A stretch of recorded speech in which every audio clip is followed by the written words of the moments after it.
In this video, I want to discuss some of the 5 biggest lessons that I learned from camp this summer. And we're going to go largely in a chronological order. So, number 5, this is a lesson that I learned several times, but I keep forgetting the importance of this lesson and keep having to more so change what it is. And this lesson is always separate out my money and always bring a bag with me so I know where to keep it. The very first night of camp, June 29th, we went to Camelback. This is the first day of camp.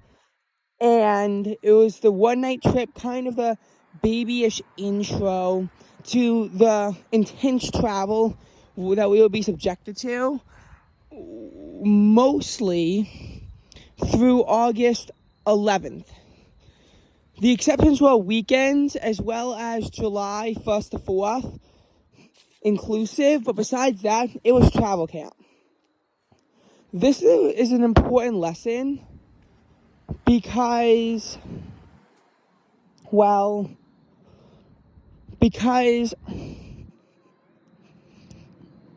I wound up actually losing both my souvenir and all the money inside that bag. And that was mainly because of the fact that I had it in my pocket, and in my pocket could fall out. So I think the lesson I learned is that you should always keep your money in your backpack. It's always a safe place to keep your money because it won't fall out. And if you keep your backpack on you, then you'll be doubly safe.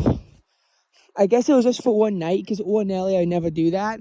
But I lost my Camelback souvenir and I couldn't play at the arcade that night. And we were down there from 7:30 to about 10. So it was a really depressingly long amount of time. And obviously we still were with camp into the 30th. We didn't get back until that night. Normally I would have had another bag with more money, so that wouldn't have just been for this night, but this time it was different. Well, actually, on other trips there was a more complex money system. Alright, so number 2, this lesson I learned is the bus AC pump, when it wasn't a West Coast trip, was extreme. You cannot wear shorts on a coach bus if you're pretty much driving the whole day. Now, I did violate this rule once after I learned this lesson, but in general, the bus is an icebox. The AC is pretty much cranked up onto its max, which makes sense because normally it's hot and sweaty outside, so you want to have a nice, refreshing bus. However, there are times where you're on the bus the whole day and it really doesn't feel that same way outside. On July 8th, I thought wearing a sweatshirt and shorts, although not a hoodie type of sweatshirt, would be a good idea. I thought that it was an all-day bus day, but I've never worn pants before for an all-day bus day. Well, actually, that's not true, I have, but still.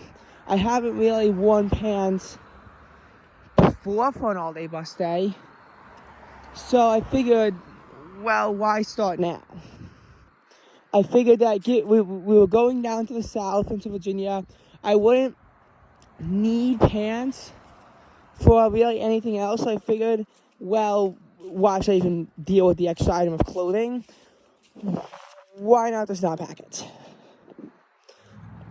That turned out to be a mistake because the AC was on pretty extreme that day. The drive was 2 parts. We first had to go from the hotel in Williamsburg up to the Welcome Center in Newark, Delaware, which is a pretty big drive because it's an hour to 95. Then it's 2 hours up 95, about 2 hours across 95 in Maryland, and then you're there. So it's about honestly, like 4 hours. You're in the Biden Welcome Center, which in of itself was AC'd. It was only in the low 80s outside. And when we got back, it was still only, about 80-ish. And then from there was still about another 4 hours back because Newark was about the halfway point. So, AKA lesson learned, for the remaining all-day bus day drives, I did remember to wear pants. Excluding the transportation days, though, the only day that I actually wore pants was Canada's Wonderland, because it was like a rainy fall day trapped in summer, which can happen more commonly in Vaughan than in Long Island. That being said, it can happen in Long Island too, just not this summer, but it has happened in previous summers. Okay.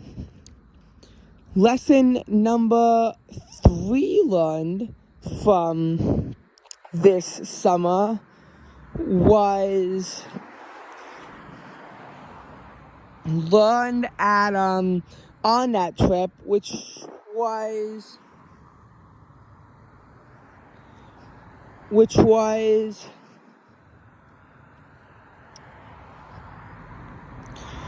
kind of don't put yourself in a position where your friends can easily embarrass you. It will escalate into a flame war. I don't want to get into the details of it. I've forgotten a lot of them. But this pretty much caused a flame war in my group that lets me go with someone else in Chicago, only rejoining back on the South Carolina trip when everyone else was, half of our group, split group, was gone. And things didn't even fully recover anyway until the West Coast trip. And by that point, we had a larger enemy to deal with. Okay. Mistake number 4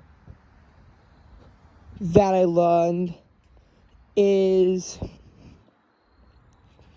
kind of watch how much clothing you buy. This lesson was learned on both Chicago and West Coast trips. If you keep overspending money on clothing, you won't have a lot of money for everything else. On the West Coast trip, I had $400, and I wound up spending about $121 on clothing. So while 30% doesn't seem bad on paper, keep in mind that I had to buy $5 of water from the airport. I then bought $20 worth of junk in Phoenix. I then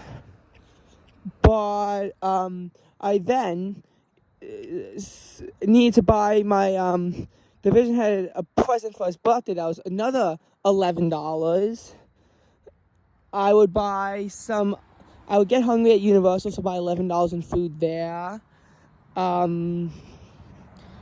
Downtown LA, I would do quite a bit of shopping there. I need to get my dad an LA magnet. Dodger Stadium, $17 on Dodgers merchandise.